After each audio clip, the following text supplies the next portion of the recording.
diketahui pH dari larutan HNO3 itu sama dengan 2 di dalam air.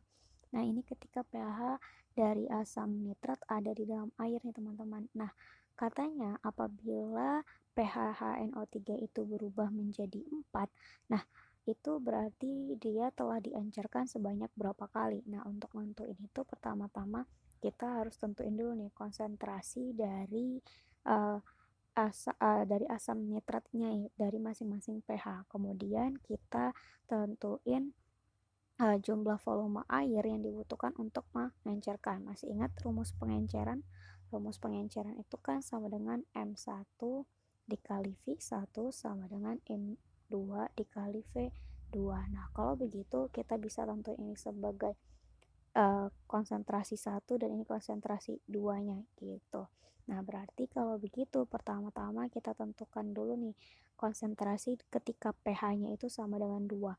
Nah, kalau pH-nya itu sama dengan 2, berarti kita bisa tentuin nih H positifnya. Kan kita tahu HNO3 itu termasuk ke dalam asam kuat nih teman-teman. Berarti karena pH itu rumusnya untuk asam kuat adalah min log H positif, maka kita bisa tentuin nih 2 sama dengan min log dari H positif. Maka anti logaritma dari H positif itu adalah 10 pangkat negatif 2. Nah, karena HNO3 asam kuat, berarti kita bisa langsung tentuin nih H positif itu sama dengan A atau valensi asam dikali dengan konsentrasi asam. Nah, H positifnya kan udah diketahui 10 pangkat negatif 2.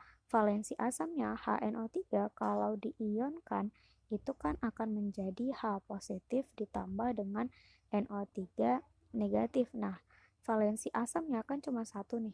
Di sini kan cuma ada satu, makanya nggak ditulis. Berarti 1 dikali dengan Ma atau konsentrasi asamnya. Nah, atau di sini kita sebut dengan konsentrasi 1, ya kan? Dengan pH 1 tadi kita sebut.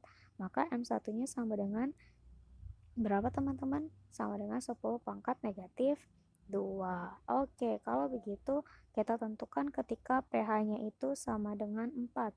Ketika pH sama dengan 4, maka pH sama dengan min log dari H positif itu akan sama dengan 4 sama dengan min log H positif. Maka anti logaritma atau H positif sama dengan 10 pangkat negatif 4.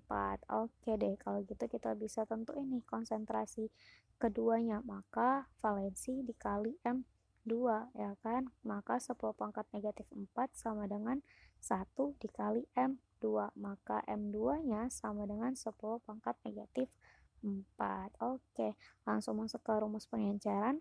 M1 kali V1 sama dengan M2 dikali V2, ya kan? Nah, maka kita bisa tentuin nih kalau dibuat perbandingan maka V1 per V2, karena di sini V1-nya juga nggak diketahui, maka kita buat perbandingan aja langsung teman-teman.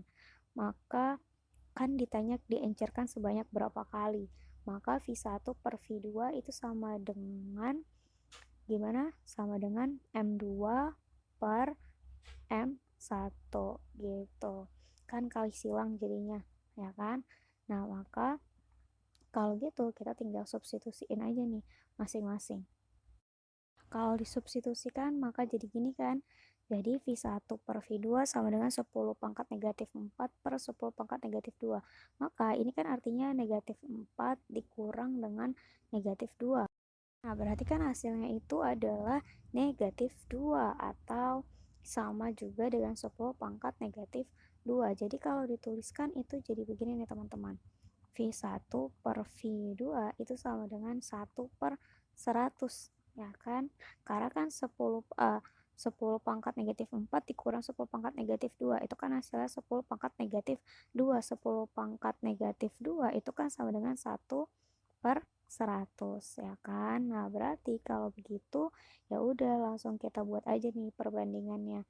Berarti kalau begitu kalau V1 banding V2 artinya kan 1 banding 100. Berarti untuk diencerkan sebanyak itu, untuk diencerkan sampai pH-nya itu adalah 4, maka dibutuhkan pengenceran sebanyak 100 kali gitu.